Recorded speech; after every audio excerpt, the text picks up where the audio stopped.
I'll never forget the summer I spent on my grandparents' farm in rural Illinois. The endless fields of corn that surrounded our house seemed to stretch on forever. And as a kid, I loved exploring the rows, playing hide and seek among the tall green stalks. But as I grew older, the cornfield began to feel more ominous, like it was watching me.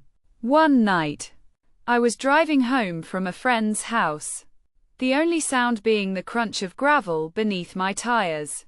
As I approached the farm, I noticed a figure standing in the cornfield, just beyond the reach of the headlights. At first, I thought it was my grandfather, checking on the crops. But as I drew closer, I realized it wasn't him. The figure was tall, impossibly tall, with long, spindly limbs that seemed to be stitched together from different parts. It was wearing a suit, but it was tattered and worn, like it had been buried in the earth for decades. I slammed on the brakes, and the figure slowly turned towards me. Its face was deathly pale, with sunken eyes that seemed to bore into my soul. I tried to reverse, but my car was stuck, like the wheels were rooted to the spot. The figure began to move towards me, its movements stiff and jerky, like a puppet on a string. I was paralyzed with fear, unable to move or speak.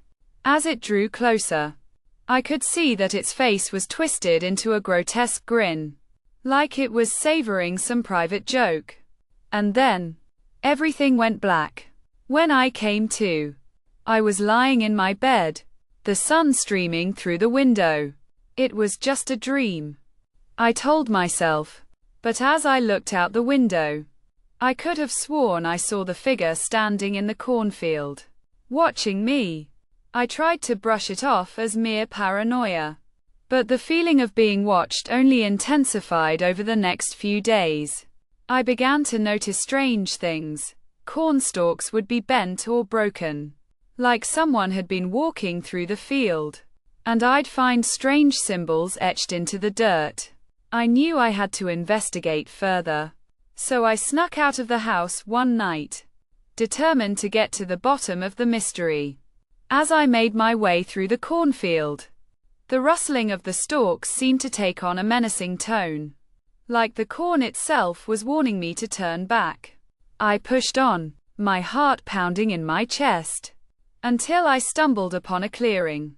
In the center of the clearing stood an ancient, twisted tree, its branches like withered fingers reaching towards the sky, and carved into the trunk, in letters that seemed to pulse with a malevolent energy, was a single word: mine.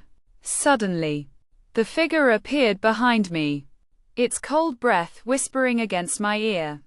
I tried to run, but my feet were rooted to the spot. The last thing I remember is the feeling of the figure's bony fingers wrapping around my ankle, pulling me down into the darkness of the cornfield. When they found me, I was catatonic, curled up in a ball like a fetus. They say I've never been the same since. That the experience in the cornfield left me shattered, a shell of my former self. And when I look out the window, I can still see the figure standing in the cornfield, watching me, waiting for me to return to its domain.